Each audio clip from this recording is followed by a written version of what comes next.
Long ago, there was a glorious and magnificent city called Uruk. Its walls rose high into the sky, its streets pulsed with life, and its people bustled with the energy of trade, music, and toil. The air was thick with the scent of bread baking in ovens, smoke from fires, and the distant cries of merchants. And towering over it all, both literally and figuratively, was Gilgamesh. He was no ordinary man. He was a demigod, born of mortal flesh and divine blood. His body seemed carved from stone, muscles straining with unnatural strength. His eyes, sharp and piercing, glimmered with pride. His stature alone demanded obedience, with a muscular frame, long dark hair, and a thick beard. But with this strength came arrogance. Gilgamesh was not known for kindness. He ruled as though the city were a mirror meant to reflect only his glory. High above Uruk, Gilgamesh lounged on a balcony draped with silks. Below, workers strained in the hot sun, chiseling and dragging massive blocks of stone. Another statue was being erected of Gilgamesh himself. The ringing of chisels echoed like a cruel chorus. Gilgamesh thundered, his voice booming across the courtyard. Sweat dripped into the eyes of the laborers. Their hands blistered. One finally dared to speak. His voice was trembling, yet desperate. Gilgamesh's smirk was cold, his tone sharp enough to cut. Rest! Rest! Worms like you don't rest, while I demand monuments to my greatness. You are lucky to serve me at all. Now get back to work, insect. The man clenched his fists, lowering his head in defeat. He returned to his fellows, shame etched on his face. The man's lips curled in frustration. He said, "We should get back to work." A groan rippled through the workers, some spitting into the dirt. "We're tired," one muttered bitterly. Another worker, voice sharp with fear, hissed back, "Do you want to test him? They say he can crush stone with his bare hands. Do you want that power turned against you?" Silence fell. Tools lifted again. Stones scraped and cracked. The statue rose higher, a monument not of devotion, but of fear.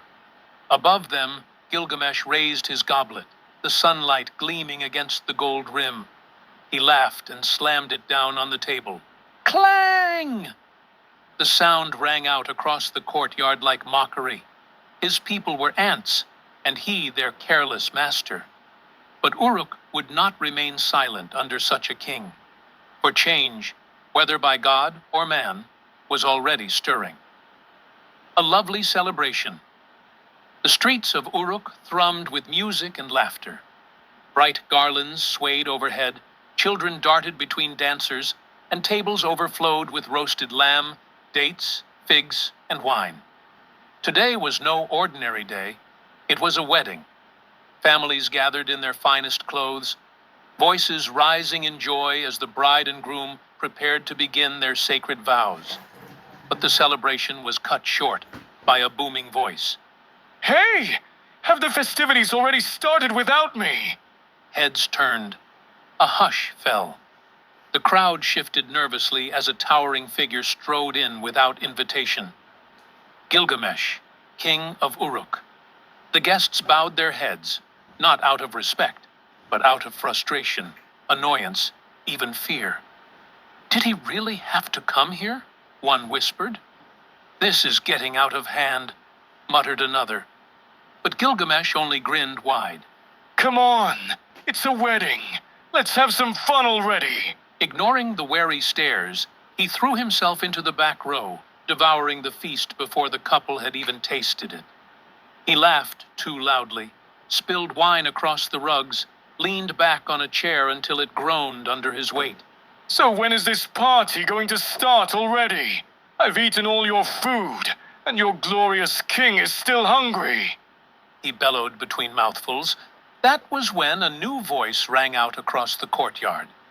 Deep, stern, unshaken. That's enough, Gilgamesh. The king froze mid-bite. His eyes narrowed as he rose to his full height, muscles tensing, jaw clenched. Who dares? Which one of you worthless insects has the guts to talk back to your king? The crowd parted as a stranger stepped forward. He was massive, broad as a bull, his shoulders furred, his legs thick and animal-like, ending in hooves. From his tangled mane of hair jutted antlers like twisted branches. I am Enkidu, guardian of the wild. I heard stories of a cruel tyrant who calls himself king, so I came to see him with my own eyes. Gilgamesh sneered. Then feast your eyes, beast. For you stand before Gilgamesh, Lord of Uruk. Now crawl back to your forest and trouble me no more. Enkidu's gaze did not falter. A wedding is sacred. It should be honored and respected by all, even kings. And yet here you are, spoiling what should be holy. The crowd whispered in shock. Someone had spoken against Gilgamesh openly. The king stepped closer, his grin turning dangerous. Watch your tongue, creature, or I'll tear it from your mouth. I do not fear you, Gilgamesh of Uruk. That was all it took. Gilgamesh roared with laughter, nodding his head, but then he swung a mighty fist that could shatter a building. His blow landed on Enkidu's jaw with a thunderous POW, a shockwave shaking the ground beneath them. Dust swirled, tables toppled, wine spilled. Yet when the air cleared, Enkidu still stood, unmoved. Gilgamesh is dumbfounded. Impressive. A single blow of mine can crush over 20 men. But you took it, as if it were nothing. I told you I do not fear you. Then let's see how strong you truly are. With a bellow, Gilgamesh charged. Enkidu met him head-on, and when they collided, the earth itself seemed to tremble. The impact sent buildings quaking, walls splintering, and the wedding party scattering in terror. The two clashed without pause, fist against fist, body against body. Days blurred into nights as they fought across Uruk, their strikes cracking stone, their roars echoing across the land. Neither would yield, neither would fall. Until at last, Gilgamesh seized Enkidu, hurling him through a building with a final crushing throw. The guardian of the wild staggered to his knees, chest heaving. Yet instead of finishing him, Gilgamesh extended a hand. Rise, my friend. That was a mighty, glorious battle. Enkidu blinked at the gesture, suspicion in his eyes. But after a pause, he grasped the king's hand and pulled himself upright.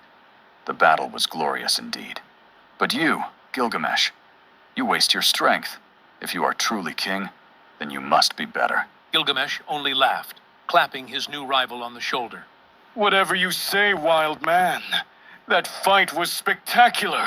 Before Enkidu could react, Gilgamesh crushed him in a bear hug, roaring with joy. You're the boss now! And from that day forward, the king of Uruk and the wild man of the steppe were no longer enemies, they were brothers.